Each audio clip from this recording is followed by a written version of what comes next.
আসসালামু আলাইকুম। আশা করি সবাই ভালো আছেন। এখন অনেকেই ড্রাগন ফলের চাষাবাদ করতেছেন এবং এই ড্রাগন ফলের চাষাবাদ করার জন্য যে চারাটা তৈরি এটা অনেকেই যেটা করে থাকেন যে গাছের যে কাণ্ড থাকে সেই কাণ্ডকে কেটে চারা তৈরি করে থাকেন। তো আজকে আমরা আলাপ করব আসলে বীজ থেকে চারা তৈরির উপায় বা কীভাবে আসলে করা যায়।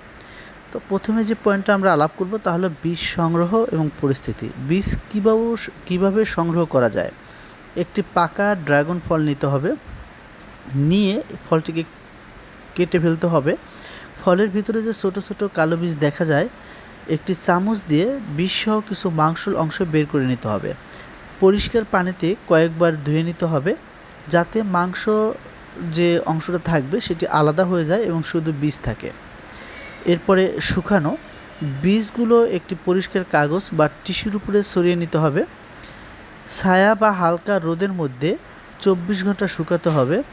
শুকনো বীজ 1 সপ্তাহ পর্যন্ত সংরক্ষণ করা যায়। অঙ্কুরোদ্গমের উপযুক্ত মাটি ও পাত্র প্রস্তুত। মাটির মিশ্রণ। বীজ অঙ্কুরোদ্গমের জন্য মাটি হালকা ও ছিদ্রযুক্ত হওয়া জরুরি, যাতে পানি দাঁড়িয়ে না থাকে, অর্থাৎ যে জায়গাটায় আমরা লাগাবো সে জায়গায় যাতে পানি জমে না থাকে। আর মাটির যে মিশ্রণে থাকতে হবে কোকোপিট 1 ভাগ, বালি 1 ভাগ, পচা গোবর বা কম্পোস্ট 1 ভাগ, বাগানের মাটি বা যেটাকে আমরা ভিটি মাটি বলে থাকি তা হলো 1 ভাগ। এই 4টি উপাদান ভালোভাবে মিশিয়ে নিতে হবে। পাত্র ছোট বীজতলা বা ট্রে হতে পারে, প্লাস্টিক পট হতে পারে, কাগজের কাপ, যে কোনো একটি ব্যবহার করা যায়।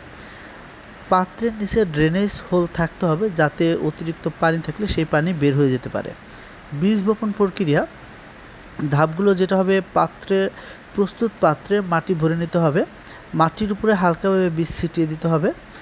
বীজের উপর খুব সামান্য পরিমাণ কোকোপিট বা বালি ছিটিয়ে দিতে হবে। পানি ছিটিয়ে মাটি ভেজা রাখতে হবে। আর স্প্রে বোতলও ব্যবহার করা যেতে পারে। অঙ্কুরোদ্গম এবং যত্ন সাধারণত 7 থেকে 14 দিনের মধ্যে বীজ অঙ্কুরিত হয়। তাপমাত্রা 25 থেকে 35 ডিগ্রি সেলসিয়াস হলে দ্রুত অঙ্কুরোদ্গম হয়।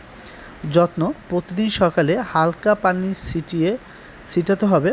গাছপালা যেখানে আলো পায় এমন স্থানে রাখতে হবে। অতিরিক্ত রোদ বা বৃষ্টি হয় এরকম জায়গায় রাখা যাবে না। চারা স্থানান্তর যখন চারা 2 থেকে 3 ইঞ্চি লম্বা হয় এবং কিছুটা মজবুত হয় তখন অন্য পাত্রে বা মাটিতে রোপণ করা যায়, অর্থাৎ 4 থেকে 6 সপ্তাহ পরে। কিভাবে স্থানান্তর করা হবে, চারা সাবধানে তুলে নিতে হবে যেন মূল ক্ষতিগ্রস্ত না হয়।